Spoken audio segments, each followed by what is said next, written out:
예! 수험생 여러분 반갑습니다. 한국사 능력 검정시험 중급 이번 강의는 아주 중요합니다.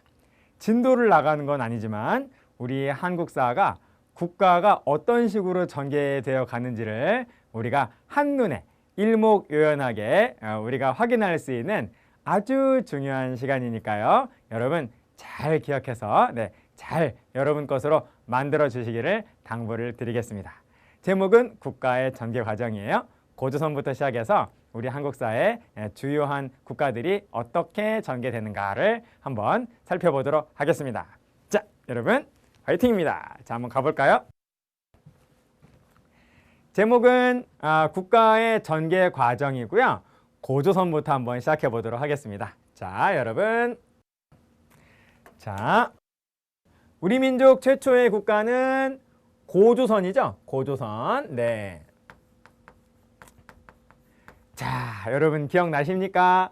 고조선은 청동기에 건국이 되어서 철기에 멸망을 했다. 그래서 철기가 어느 시점에 들어왔는데 들어온 거는 기원전 5세기고 일반화되지 않고 있다가 위만이 집권을 하면서 철기가 보편화되고 일반화되었다 라고 하는 그러한 공부를 했었습니다.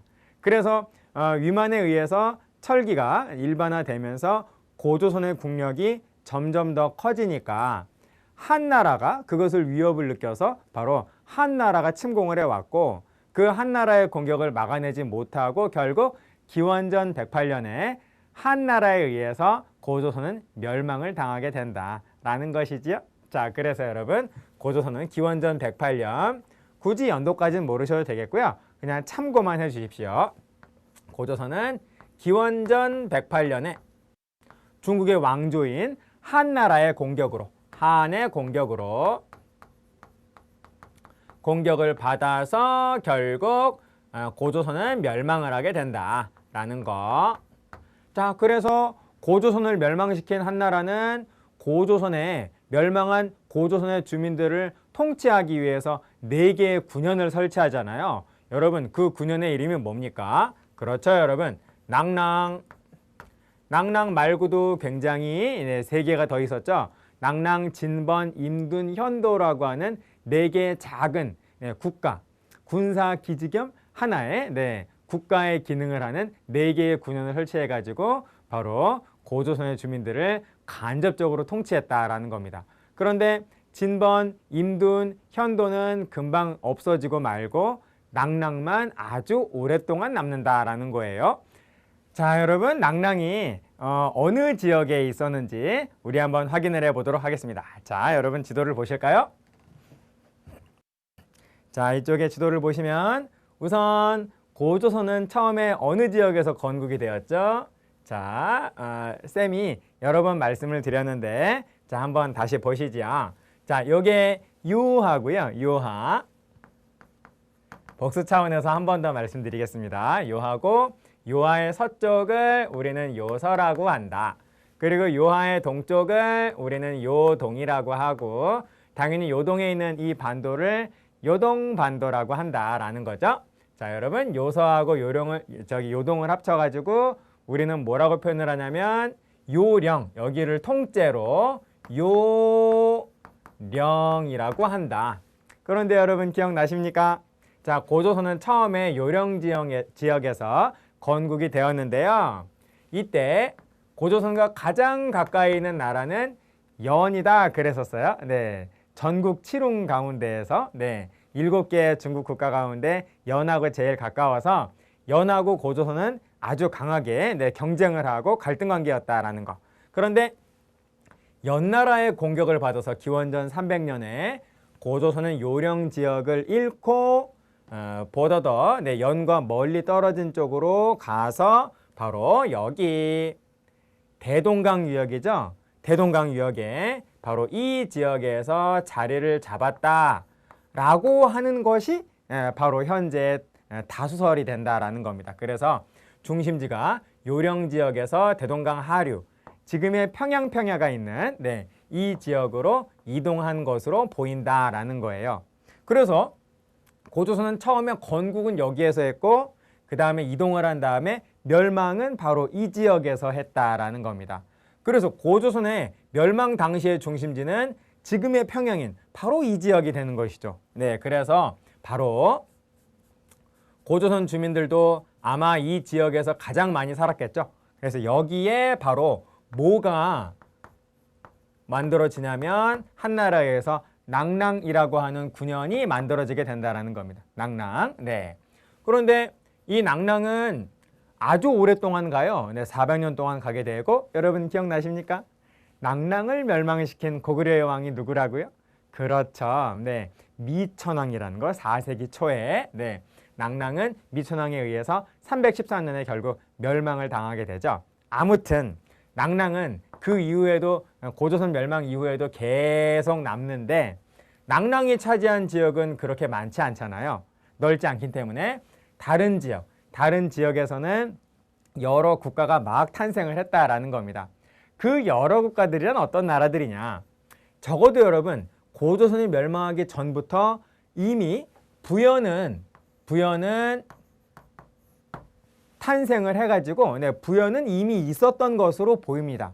그리고 이 즈음에 점차 국가들이 하나씩 생긴 거죠. 그래서 맨 위에 부여 있고, 그리고 부여 아래에 고구려,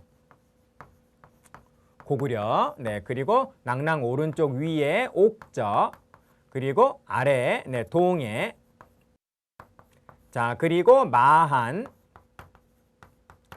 그리고 진한, 변한이라고 하는 이러한 여러 나라들이 생겼잖아요.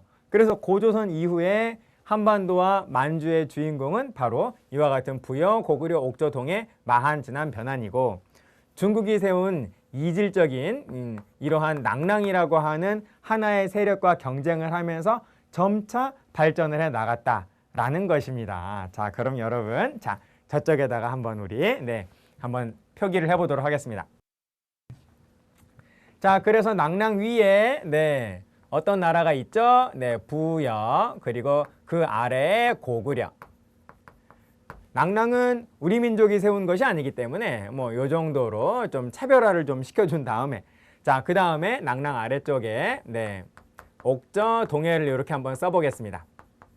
자, 그리고 그 아래에는 마한, 진한, 변한 합쳐서 우리는 뭐라고 하냐면 사만이라고 표현을 해주죠. 자, 이러한 시대가 도래했는데 이러한 시대를 우리는 뭐라고 합니까?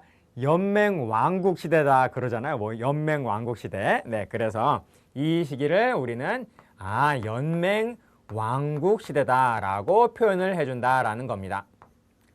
우리 공부했다시피 연맹왕국 시대에는 왕권이 미약했다라는 거죠. 왕의 힘이 약했다.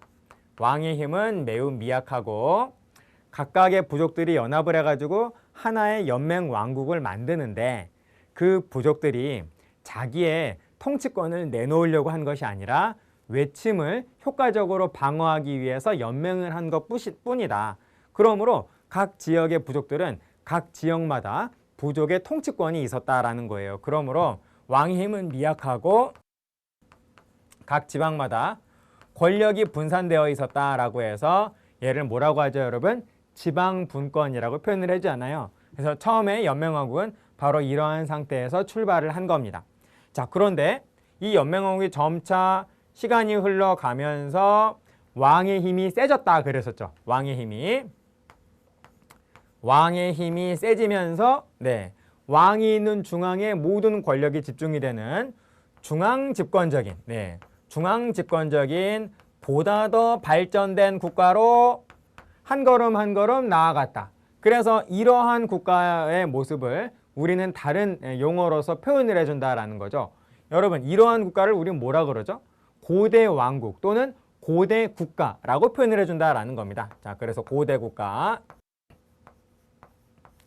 그래서 이러한 연맹왕국 시대의 여러 국가들은 점차 고대 국가로 발전을 해 나가게 되는데, 이 모든 나라들이 고대 국가로 발전하는데 성공한 건 아닙니다.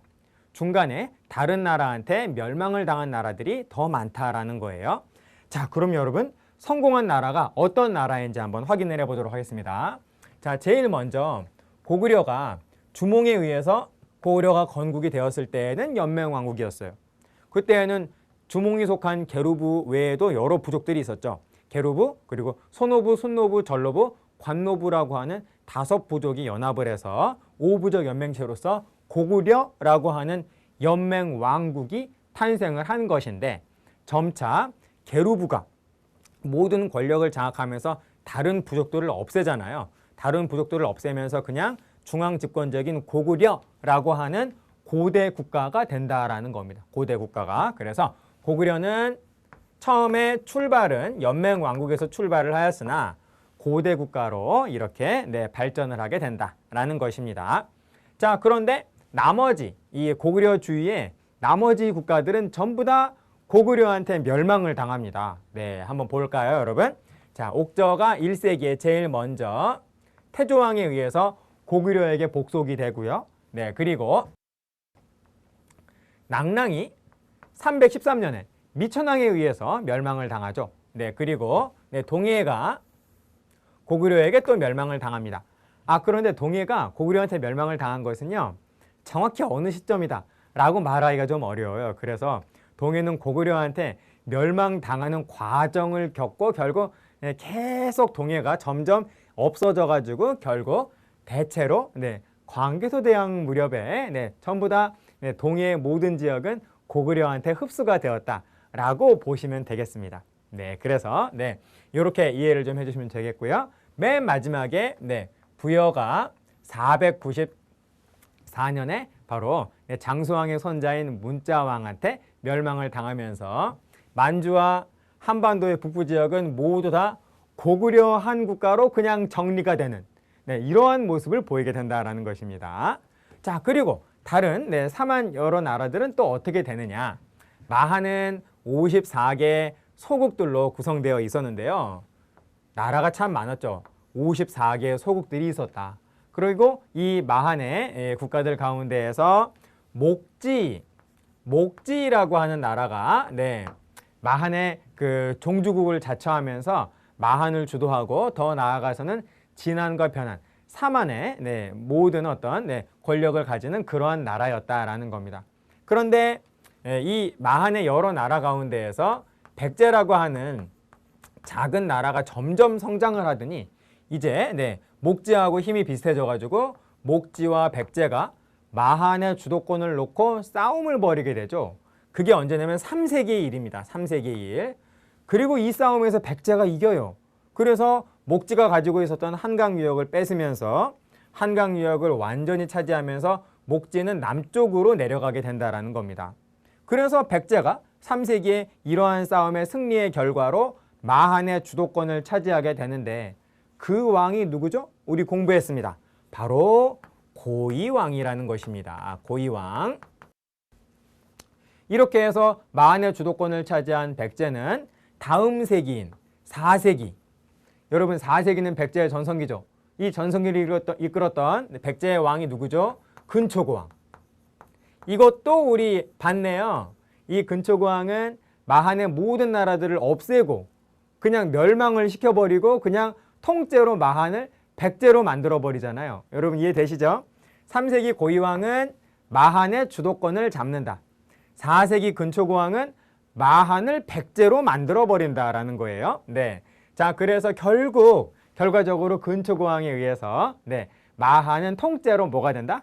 백제가 된다라는 겁니다. 그렇죠, 여러분? 자, 이렇게 해서 마한이 결국 백제로 변신하는 그러한 과정을 봤습니다. 이 변신의 과정은 진안과 변안도 마찬가지다라는 거예요.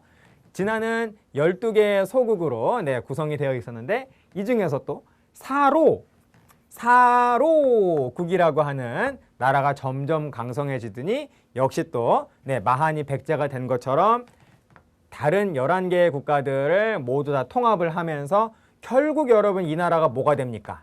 그렇죠. 신라가 되는 것이죠. 그리고 변화도 마찬가지예요. 12개의 국가가 있었는데 그 중에서 구야국이라고 하는 나라가 점점 성장하더니 역시 또 하나의 나라로 이렇게 통합이 된다라는 겁니다. 그 나라가 바로 가야라는 것이죠. 자, 그래서 우리가 알고 있는 삼국시대가 바로 다름 아닌 고대 국가의 시대가 된다라는 겁니다. 자, 그리고 여러분, 가야는 이렇게 괄호를 좀 치겠습니다. 왜냐하면 가야는 가야 연맹이잖아요. 네, 그렇기 때문에 이 고대 국가 시대에 있었던 연맹 왕국이었다라고 말할 수가 있다라는 겁니다. 네, 그래서 가야는 비록 시기는 고대 국가의 시기였지만 정치 시스템은 아직까지 이 앞에 있는 연맹 왕국, 연맹체의 그런 모습을 가지기 때문에 약간 정치 시스템 상으로는 이 뒤처진 그런 국가였다라고도 말할 수가 있다라는 것입니다. 아무튼 여러분, 바로 이 시대가 바로 삼국시대가 되는 것이죠. 자, 그 다음에 어떻게 되냐면 삼국을 통일을 하게 되는데, 삼국을 통일한 나라는 여러분 누굽니까? 그렇죠, 신라죠. 신라가 삼국을 통일을 하게 된다. 그런데 여러분, 신라가 삼국 통일을 할 적에 혼자의 힘으로 백제와 고구려를 멸망시켰냐? 그건 아니라는 거죠. 신라가 중국의 어떤 왕조와 연합을 해서 그 왕조와 동맹을 체결을 하고, 그리고 그 연합군이 바로 백제와 고구려를 함께 공격을 해서 차례대로 멸망을 시켰다라는 거예요. 여러분, 그 중국의 왕조가 이름이 뭐죠? 많이 들어보셨잖아요, 여러분. 나당 연합군, 신라의 라, 그리고 중국의 당나라 해서 중국의 당나라와 연합을 해서 나당 연합군이 백제와 고구려를 차례차례 멸망을 시키지 않습니까? 그런데 그 백제와 고구려의 멸망은 모두 7세기 후반입니다. 백제가 660년에 멸망하고, 그리고 고구려가 668년에 멸망하거든요. 그런데 그 세기는 7세기가 되는 거죠. 601년부터 700년까지가 7세기거든요. 여러분 보세요, 여러분. 우리는 지금 몇 세기에 살고 있죠? 21세기에 살고 있죠. 2001년부터 2100년까지 요렇게 시기가 바로 21세기입니다. 그래서 대체적으로 어떤 연도가 있을 때 그 연도의 앞자리에다가 1을 더하면 세기가 된다라는 거예요. 그러므로 백제가 멸망한 660년은 몇 세기가 된다? 601년부터 700년까지가 7세기니까요. 7세기가 된다라는 겁니다. 이해되시죠? 네. 자, 그런데 이 7세기가 되기 전에 6세기에 이미 가야는 신라한테 멸망을 당하죠. 532년에 바로 금관가야가 법흥왕에 의해서 멸망을 당하고, 그리고 562년에는 대가야가 신라의 진흥왕에 의해서 멸망을 당하고요. 이 가야가 신라한테 복속이 되는 거는 신라의 독자적인 힘으로 복속이 됩니다. 멸망을 당하게 된다라는 거. 자, 그 다음 백제하고 고구려는 나당연합군의 공격을 받아서 백제는 660년에 신라한테, 그리고 고구려는 668년에 신라한테 나당연합군한테 멸망을 당하게 된다라는 겁니다. 물론 백제가 멸망한 다음에 백제 부흥운동, 고구려 멸망하고 고구려 부흥운동이 있기는 합니다만 결국 실패로 끝나고요. 신라가 결국 통일을 하게 된다라는 거죠. 그래서 우리는 이 다음부터의 신라를 뭐라고 표현을 하냐면 통일신라라고 표현을 해주잖아요. 그런데 요즘은 통일신라 시대라고 말을 하진 않습니다. 통일신라라고 하는 말을 써도 이 시대가 통일신라 시대다라고 표현을 하진 않아요. 이유는 뭐죠? 여러분, 고구려가 몇 년에 멸망했다고요? 668년에 멸망을 했는데요. 멸망하고 정확히 30년 후에, 그럼 몇 년입니까? 668년에 30년을 더하면 698년이죠. 698년에 고구려를 계승한 국가가 등장을 하지 않습니까? 고구려의 장군이었던 대조영이 바로 고구려를 계승한 국가를 또 멋있게 딱 건국을 하잖아요. 여러분, 그 나라의 이름은 그렇습니다. 발해라는 거죠. 그래서 이 시대를 통일신라 시대라고 볼 수는 없다. 남쪽에는 신라가 있고, 그리고 북쪽에는 발해라고 하는 또 하나의 나라가 존재하기 때문에 이 시대를 우리는 남북국 시대다라고 보통 표현을 합니다. 남북국. 물론 이러한 나라도 고대 국가인 건 마찬가지예요. 그런데 고대 국가 시대인데 그 속에서 남쪽에 신라, 그리고 북쪽에 발해가 있었던 이 200년이 조금 넘는 이 시기는 우리가 남북국 시대다라고 표현을 해준다라는 겁니다. 여러분 이해되시죠? 좋습니다. 자, 그리고 이 신라는 결국 어떻게 되냐면 처음에는 힘이 강성하다, 통일된 직후에는 힘이 강성하다가 점차 힘이 약해지면서 신라 경주 금성, 신라의 수도는 금성이죠. 금성의 영향력이 신라의 모든 영역에 미치지 못하게 되는 상황이 된다라는 겁니다. 9세기 후반이 되면 그렇게 된다라는 거예요. 자, 여러분 보시겠습니다. 자, 지도를 한번 우리 다시 한번 확인을 해 볼까요? 자, 지도. 자, 이 정도 지우고, 네. 자, 좀 보시면요. 네. 신라는 당나라를 몰아낸 다음에 어디까지 영토를 가지게 되냐면 대체로 이 정도의 영토를 가지게 됩니다. 네, 그래서 신라의 전성기인 성덕왕, 성덕왕 때 당나라로부터 대동강에서 원산만까지의 영토를 이제 공식적으로 인정을 받게 되는데요. 아무튼 통일신라의 영토는 어디서부터 어디까지다라고 생각을 하시면 되냐면요. 대동강에서 원산만까지다 라고 생각을 해주시면 돼요. 우리 한국사 능력 검정시험은 1번부터 50번까지 모두 다 시각자료가 나오죠. 이미지가 나오지 않습니까? 그래서 지도가 정말 잘 나온다라는 거예요. 그래서 이미지, 이런 어떤 시각자료에 이 익숙한 그런 공부를 해주셔야겠습니다. 자, 여러분, 우리 제1강에서 한국사의 주요 지명들 공부했잖아요. 자, 강이 2개가 있는데 북쪽에 위에 하나, 아래쪽에 하나 있다 그랬었습니다. 그쵸? 네. 위에 있는 거는 살수대첩의 바로 청천강이죠. 청천강. 자, 그리고 아래쪽에 있는 게 대동강이죠. 아래쪽에 있는 대동강이고, 이 대동강 하류에 평양이 있다 그랬었습니다. 요게 대동강이고, 자, 그리고 여러분, 원산이 있는 만이 바로 원산만이거든요. 여러분, 원산을 한번 눈으로 이렇게 한번 찍어 보십시오. 저기 한번 노려보세요. 네. 맞으셨나 보겠습니다. 여러분, 여기 찍은 거 맞으시죠? 네. 여기가 바로 원산만입니다. 네. 그래서 통일신라의 영토는 대동강에서 원산만까지. 제가 지금 그리는 이 빨간 선 아래쪽이 바로 뭐가 되냐면 통일신라의 영토가 되고요. 그리고 그 위쪽은 당연히 발해가 되는 거죠. 이쪽은 아래쪽은 신라, 위쪽은 발해. 자, 이런데 통일신라의 수도는 어디입니까, 여러분? 지금의 경주인 금성이죠. 금성. 통일신라가 힘이 강할 때에는 당연히 수도가 이렇게 한쪽으로 치우쳐 있어도 당연히 모든 영역에, 모든 영토에 수도인 금성의 영향력이 미쳤는데 힘이 점점 약해지니까 어떻게 될까요? 자, 여러분, 요게 태백산맥이고요. 자, 그리고 요게 소백산맥입니다. 제가 지금 이렇게 기역자, 거꾸로 된 기역자로 이렇게 그린 거, 요게 소백산맥인데 대체적으로 통일신라의 힘이 약해진 다음부터는 이 금성의 영향력이 소백산맥을 넘기가 조금 힘들어져요. 그래서 영향력이 여기까지 미친다라는 겁니다. 그래서 다른 지역은 무정부 상태가 된다라는 거죠. 조세를 거둬라라고 명령을 해도 조세가 안 와요.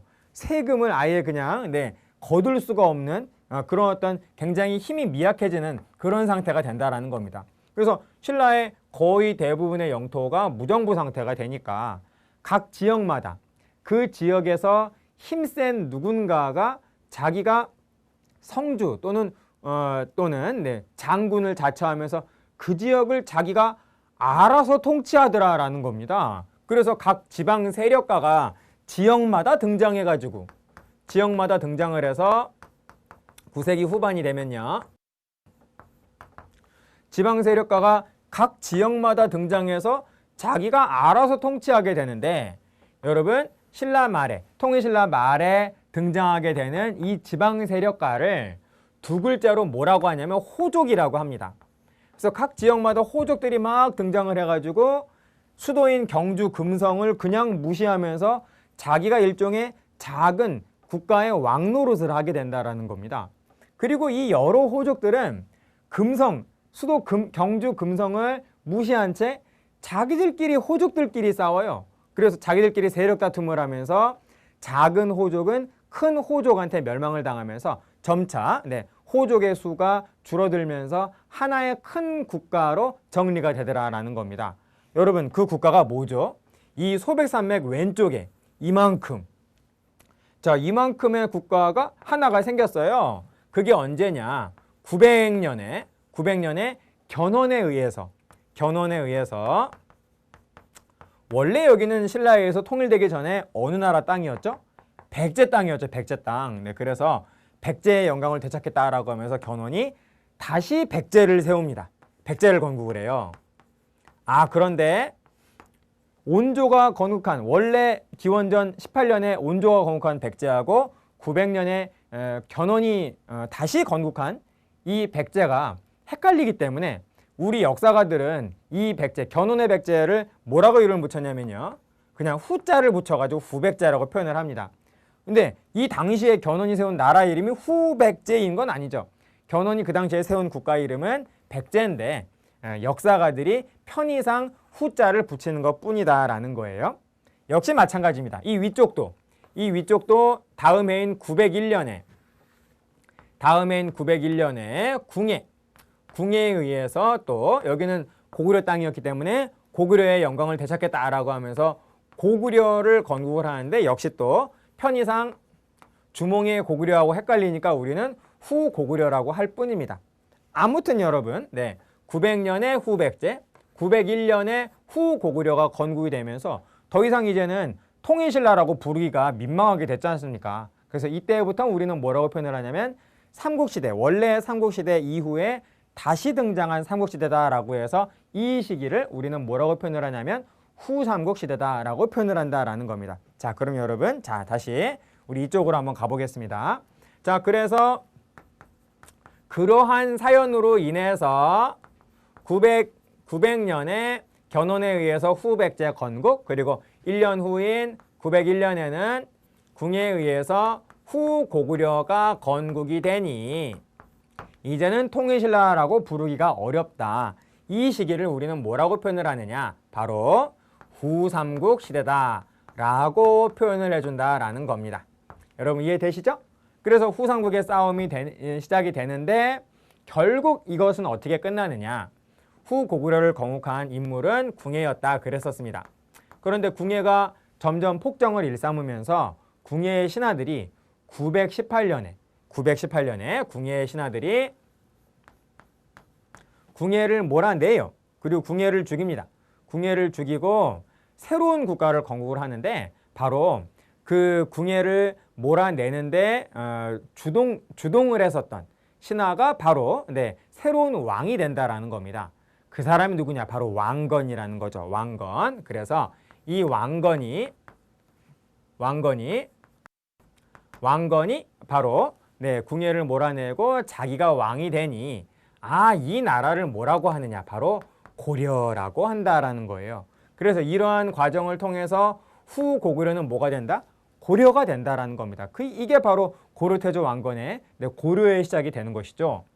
그리고 여러분 요 사이에 사실 궁예는 나라 이름을 2번 바꾸거든요. 그래서 궁예가 처음에는 고구려라고 했다가 그 다음에 마진이라고 이름을 바꿉니다.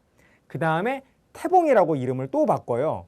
그래서 궁예가 죽고 이 멸망할 당시에는 나라 이름이 태봉인데 여기에다가는 쓰지 않겠습니다. 그래서 결국 후고구려로 건국이 되었던 궁예의 이 나라는 왕건의 고려가 되었다라고 정리를 드릴 수가 있겠어요. 그래서 고려, 후백제, 신라 이런 식으로 가는데 이것이 또 어떻게 되느냐? 신라가 고려한테 먼저 항복합니다.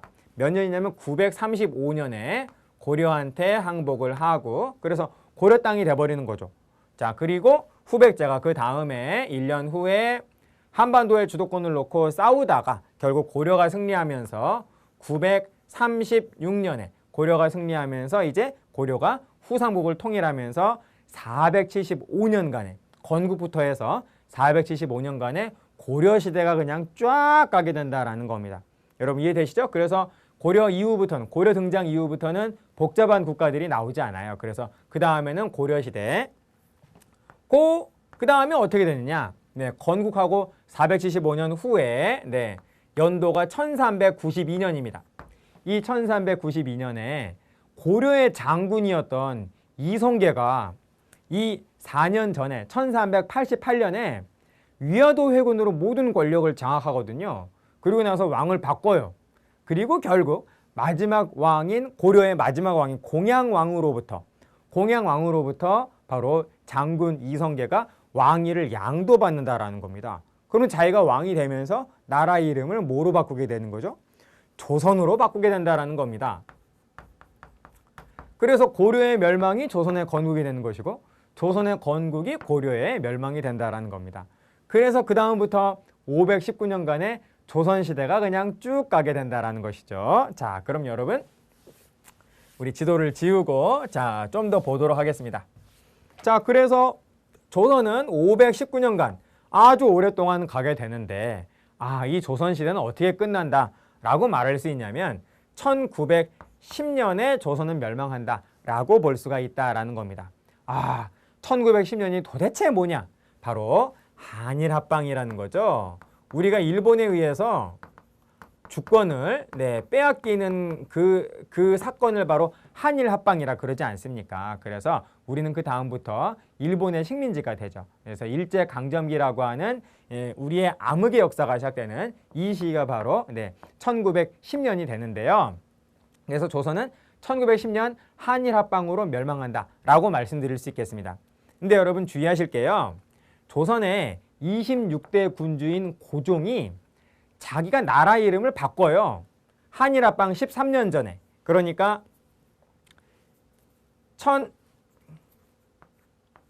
1897년에 조선의 이름이 바뀐다라는 겁니다. 뭐로 바뀌냐? 대한제국으로 바뀐다라는 거예요. 하지만 조선과 대한제국을 다른 나라로 보진 않습니다. 만약에 다른 어떤 누군가가 나타나서 조선이란 나라를 멸망시키면서 새로운 왕이 되었다면 다른 왕조라고 봐야겠죠. 하지만 조선의 26대 군주인 고종이 자기가 나라 이름을 대한제국으로 바꾸면서 자기가 초대 황제로 등극을 하거든요. 그러므로 대한제국의 이 역사는 1897년부터 1910년까지의 대한제국의 역사는 고려의 역사 속에 들어간다라고 보는 겁니다. 조선의 역사의 마지막 부분에 대한제국이 있다. 이렇게 생각을 한다라는 겁니다. 아무튼 여러분 한일합방 당시의 국가는 멸망당한 국가는 조선이 아니라 대한제국이다 라고 생각을 해주세요. 그래서 한일합방으로 일제강점기가 시작이 됩니다. 일제강점기가 이러한 과정으로 인해서 시작이 되고 일제강점기는 언제 끝나죠? 일본이 패망하는 게 1945년이잖아요. 그래서 1945년으로 결국 일제강점기는 끝이 나게 된다. 자, 그런데 여러분 우리 나라 자랑스러운 우리의 대한민국은 정부가 언제 수립이 되었냐면 1945년에 일본이 패망하자마자 수립이 된 게 결코 아닙니다. 대한민국은 1948년에 정부가 수립이 되었거든요. 그래서 정확히 만 3년간의 공백이 있습니다. 대한민국 정부 수립은 이 일본이 패망한 8월 15일 광복절에 맞춰가지고 일부러 날짜 맞춰서 1948년 8월 15일이라는 거예요. 1948년 8월 15일에 바로 대한민국 정부 수립이 있다. 정부 수립이 있다. 그러면 여러분 정확히 하루도 빠지지 않는 만 3년간의 공백은 우리 역사에서 도대체 뭐냐라는 겁니다. 이거는 일본이 패망한 다음에 38선, 북위 38도선을 기준으로 해서 남쪽은 미군이 들어와서 미군이 3년 동안 통치해요.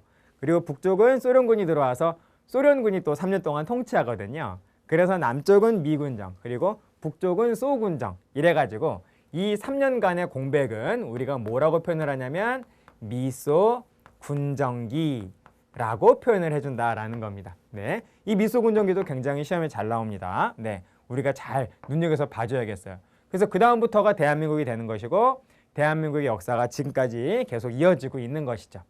자, 이것이 바로 우리 한국사에서 우리가 전체적으로 흐름을 정리해야 할 바로 우리 한국사의 국가의 전개 과정이 된다라는 겁니다.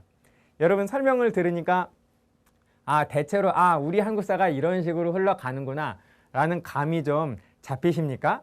감이 잡히신다면 그야말로 대성공이다라고 볼 수가 있겠어요. 네, 이런 어떤 그 전체의 흐름 속에서 각각의 그 국가의 내용으로 들어가서 그 국가의 세부적인 것들을 정리하는 것이 바로 우리 한능검 공부가 되겠다. 뭐 더 나아가서는 모든 한국사 공부가 된다라고 말할 수가 있다라는 겁니다. 자, 그래서 오늘은 이번 강의는 진도를 나가진 않았지만, 네, 한국사의 가장 중요한 줄거리를 잡는 그런 매우 의미 있는 시간이었다라고 볼 수가 있다라는 겁니다. 잘 정리해서 꼭 여러분 기억할 수 있도록 해주십시오. 이번 강의는 여기까지 하겠습니다. 여러분 수고 많으셨습니다. 마치겠습니다. 끝!